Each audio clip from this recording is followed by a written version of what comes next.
Oversized pulley wheels, or OSPWs for short, have been around for some time now, and some people love them and some people are maybe not such a huge fan. But one thing is for sure, they can cost an eye-watering amount of money, some as much as £1,600.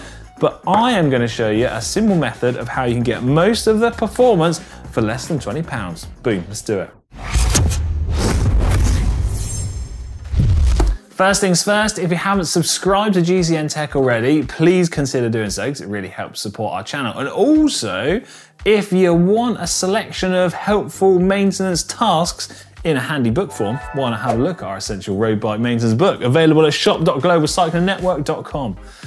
My favourite pages are the ones with big pictures of Ollie's face on. Love them. Right, anyway, where were we? So when it comes to getting the performance of something like this, an oversized pulley wheel, for less than £20, you've got a couple of different options of how to go about this. So this is a standard derailleur cage off of the latest Shimano Dura Ace 9200 mech. So the two options you have are remove the standard pulley wheels, remove the seals, clean the grease out, and then fit a thin oil. You've got something such as this, which is actually a skateboard bearing oil, because I may have dabbled in a bit of skateboarding myself and fallen off and crushed the milk on the way back from the shop, but never mind. Or you could use a slightly thicker oil such as this from Silka, but there's lots of different options out there. Then, if you want a slightly different option of how to upgrade your standard derailleur pulleys, you could try and get something such as these. These are machined from aluminium and have a small ceramic bearing installed into them. These ones are actually from Amazon and only cost me, I think it was £12.50. But do be mindful when you try and buy cheap stuff online, because the listing actually said it was for one which was a normal size, and one which was oversized and would have fitted in this cage. But yeah, I've got two that are the same size, so never mind. But the idea behind switching to an ever so slightly larger pulley wheel is to reduce the articulation of the chain as it curves its way around. I mean, you can see just from the size of this pulley wheel, if you increase the radius of the curve, each individual link of the chain is having to bend less, and therefore it's reducing the friction in between it. Now, inside these pulley wheels as well is a standard bearing. It's got no seals on it, I believe, but we'll take it apart and check in a minute. So you're going to need to lubricate that just the same. And in this instance, we can use our oil like this, or our super speedy skateboard oil. Right, let's get this pulley wheel apart and see what we got. Before I get taking anything apart and dive in a bit deeper in how we go about doing this, first thing I want to do is weigh these things and just see what the difference between the standard pulley cage and this oversized pulley wheel is. And then we can also weigh it once we've got these bad boys installed. Right, standard 9200 Dura Ace, 49 grams. Our oversized pulley wheel system that I've taken off my Pinarello F12, 71 grams. So it's actually a little bit lighter to have the standard one if weight's your thing. There you go. Right, let's get this thing apart. To do that, we're going to need 3mm Allen key or hex wrench.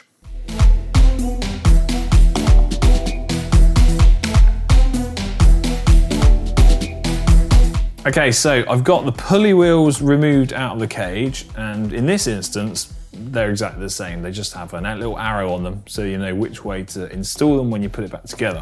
And you can see, already removed one, we've got these little covers here, which sit on the outside of the bearing. And if I tap these off, you can see, there we go, the little bearing that runs inside. And at this point, in order to get access inside, we can use a small little pick like this to carefully remove the little rubber seal, and that's going to give us access to the inside of the bearing.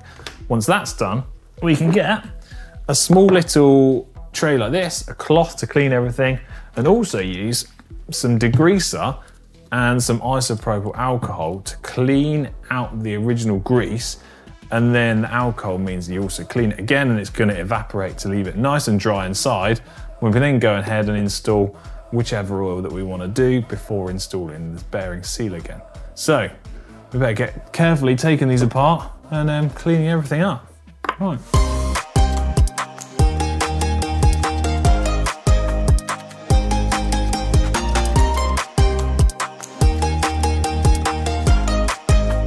So at this point, I've got everything cleaned and laid out on the side in front of me.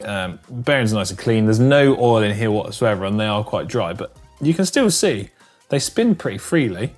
So once I put some oil in there, I think hopefully they're gonna spin a little bit faster. There's no real actual official way of testing this, but because I'm a bit of a nerd about this kind of stuff, I was trying to decide which oil to use in the pulley wheels. This one is going to last a little bit longer because it's a bit thicker.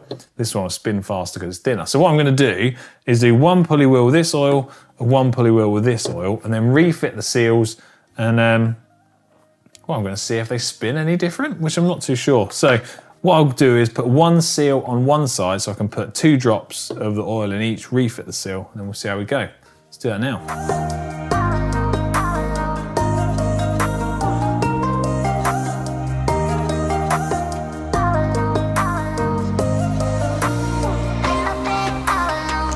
So both pulleys are back together with the seals installed and the oil inside.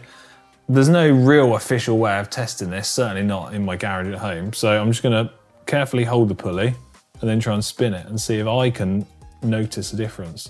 So this is thin skateboard oil. You can see how that's going. This one, which is the Silka Synergetic, so slightly thicker.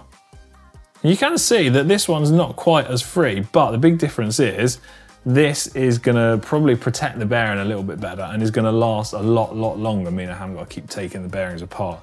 So what I would then do next is simply put these little bearing covers over the end, reinstall them back onto the pulley cage, and away we go. But I'm not gonna do that because I'm now gonna move on to installing these. But in terms of any official testing data, Ceramic Speed, which is a company well known for their oversized pulley wheel systems, have done some experiments on the lubricant and grease installed into the bearings. And from their test, it would appear that the bearing lubricant which exhibited the least amount of drag compared to the one with the most drag was less than 1 watt's variation. So don't expect this to revolutionize the speed that you go cycling at. So these are the Amazon specials. I've already removed one of the external bearing covers, and as you can see here, these have got no seals inside, and they are a ceramic bearing. The quality of that ceramic bearing, I've got absolutely no idea on. But check out how quickly these spin with no oil and no seals on them. That's more like the kind of thing which you see posted online on all the social media videos. But what I'm gonna do now is just put a couple of drops of the anti-venom into the bearings. It will just protect them and help them last a little bit longer. It's not really crucial. Then I'm installing them onto the cage and then weigh it and then install them back onto the mech, onto my new Pinarello F9. I'm intrigued to see how these go. There's going to be no real official way of telling whether they're faster, more efficient, more aerodynamic. Who knows? But it does give you what would appear to be a very similar looking and, off of the basic spin test, performance of what many people claim they get from the oversized pulley wheels. Okay, let's do this. I've talked about it for long enough.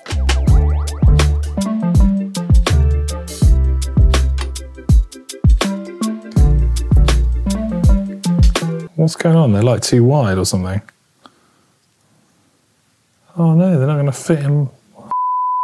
Okay, update. This has not quite gone to plan. Turns out these pulley wheels, which were listed, and I believe I ordered correctly, but there's a slight chance I could have been wrong, should have worked on this 12-speed cage, but they're actually too wide, and when I look and pair them up to the 12-speed one, you can see they're too wide for the bolts. So yeah, turns out I'm not going to be able to install these ones. It's going to go back to the original ones, but which is a bit of a shame, but I guess the principle remains the same, that if you've got 11 speed, like many people will have, you can buy some super cheap pulley wheels, and I mean, look at the spin of them already just from that. Yes, they might not last ages, but let's face it, they're actually a really affordable price and kind of look the part as well. So what I'm going to do is leave it there with the aftermarket pulley wheels. I'm going to put this cage back together with the standard ones, which I've kind of upgraded and spin better anyway because of the use of the oil rather than the grease. And then yeah, get this thing back together and it'll be ready to install back on the bike. Right, back to that then. Also, just quickly, before I put this cage back together, for those of you that are interested in the weights between aftermarket pulley wheels like this and the standard ones, this one with the little bearing covers on the end, 7 grams. The standard one with the bearing covers on, 8 grams. I'm not gonna count that as a big saving to be had, but if you're someone that thinks every gram counts, there's 2 grams you can save there. Put this thing back together. Well, you got 2, Stefan's telling me it's 1 gram, but it's 2 pulley wheels. So 1, add 1, 2. We got maths covered here. Okay, so that pretty much wraps up this video. Almost like a bit of an anti-climax, I feel, with a minor error on the fitment of the pulley wheels on the 12-speed cage. But anyway, nonetheless, it is a little maintenance job done and dusted. I know that the pulley wheels are going to spin as best as they possibly can. And it's also giving you a little insight and a sort of handy tip and hack in order to try and get some of the performance from some really expensive parts for a fraction of the price, which I think is kind of cool. Anyway, if you have enjoyed this video, give it a thumbs up, subscribe to GCNTech, and let us know in the comments section down below if you think you would give something like this a go, or whether you're maybe just not that fussed and happy with the standard setup. Right, I'm out of here. See you later.